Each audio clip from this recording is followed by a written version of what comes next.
Children, in this video we will be seeing how we can add or modify a particular row or column of the data frame. Right? For this we are considering one data frame with the name DF. Now this data frame, as you can see, it is containing 3 rows and 3 columns. The row labels are as P, Q and R, while the column labels are as A, B and C. Right? So we will be considering this data frame. Now let's see how we can modify a particular column of the data frame. See, I have written DF and within a square bracket I have written C. That means I want to modify the values of C column. Right? And equal to, I have provided a value 100. So 100 value will be my new value of the column C. This could also be written as df dot c is equal to 100. Now when I have used the dot operator, the column name is not written within quotation mark, but when I have written the column name within a square bracket, it is written in quotation mark. Now see the effect of this statement. As you can see over here, the column C, the original values of column C were these one. These were the original values. Now after the execution of the above statements, the values become this one. Right? All the values of C column become 100 now. Now the same effect can be implemented using the LOC indexer also, AT indexer or assign function. In LOC what we have written df dot LOC and within a square bracket first we have written colon. Colon means all the rows and then comma the column name which has to be modified equal to new value. The same is the syntax of AT also.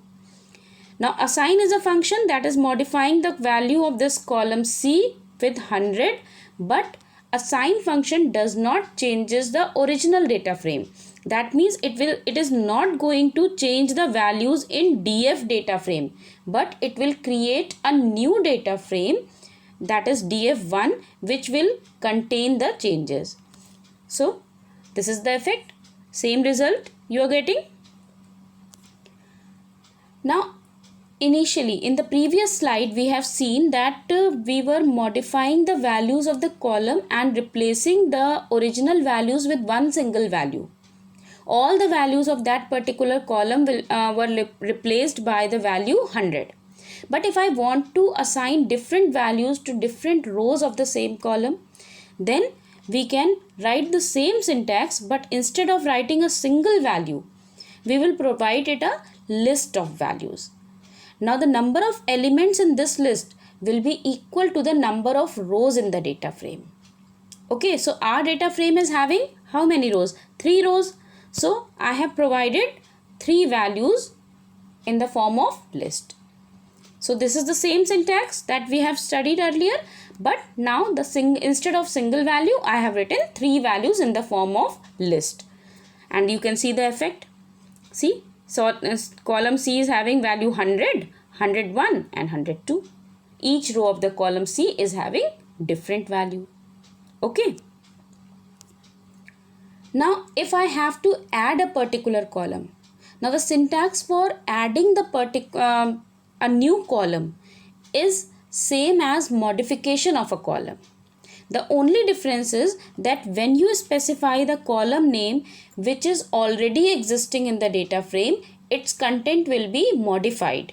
But when you specify the column name which is not existing in the data frame, just as I have mentioned over here, X column is not existing in this data frame. So what it will do? It will add a new column. But if X would have been existing, just as in our previous case, I had used the column name C and C was existing. So it was modifying the value. So the same syntax is there, but now the column name is not existing. So I have written df x is equal to 150. So a new column will be created with the name X and all the rows of that column will have the value 150. See, this could also be written as df dot x is equal to 50, or Another way is df.loc within square bracket colon comma x is equal to 150. The same is with dot at and the same is with assign function also. All these statements will also provide the same effect. Now if you want to create a column in such a way that all the rows of that column contain different values, now what you are going to do, instead of providing a single value, you are going to provide a list of value. As you can see in this example, I have provided the list of values. So X column will have now these three values. See, new column is created and it is having these three values. Right? The syntax of addition and modification is exactly same. Now, if I have to modify a particular row, so what we are going to do? Either we are going to use LOC indexer or we are going to use AT indexer. So df.loc, then I have written the row label, right? Comma, colon. Colon means all the columns of this row. So all the columns of Q row will now be replaced with the value 200. See, Q row, the entire Q row values are replaced with 200. Original values were 20, 22, 24, but now it has become 200, 200 and 200. Now, if you want to replace the values with different set of values, then you can provide it in the form of list. Now, the number of elements in the list will be equal to the number of columns in the data frame. So, I have provided three values because there are three columns in the data frame. The values are 25, 26, 27. Initially, it was 20, 22, 24. So, now my data frame is this one, 25, 26, 27.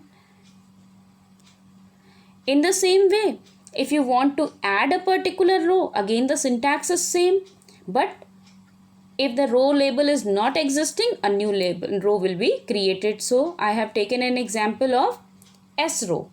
S row is not existing in this data frame, you can see. So this will be a new row that will be added to the data frame and it will be assigned the value 15. The effect of the above statement is this one, you can see. 15 value is assigned to the new row S that is created. If you want to assign different values, you can provide the value in the form of list. The syntax is similar.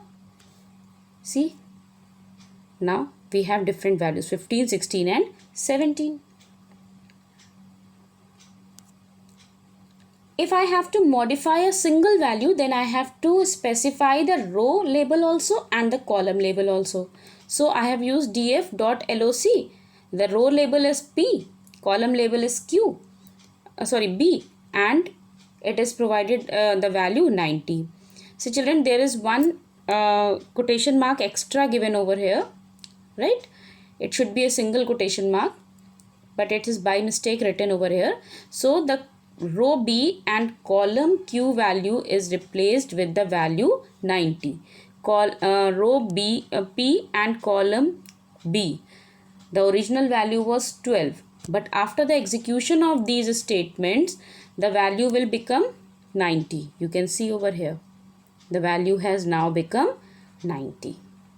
Right? So LOC and AT is clear to you. There is other way of writing it also. DF dot, then column name first, and within a square bracket you can write the row label. This is also a way of writing it. Now if you have to change multiple values of the data frame, so accordingly you have to specify the indexes. So if I want to change these values 12, 14, 22 and 24, right, I want to change these four values. So what I have written? I have written df.loc and then I have specified the row slice and then column slice. I have taken P colon Q, that means it will take the rows P and Q, and in that rows it will take the column B colon C, that means B and C column. So P and Q row, and in that B and C column values will be replaced by these values. However, you have to specify the value also in the proper way. Since it involved 2 rows, 2 columns. So I have given the values also in the form of 2 rows, 2 columns. Right? So resultant is, you can see 90, 91, 92, 93. Right? So these values are replaced. This is how we deal with the modification or addition of row and column in the data frame.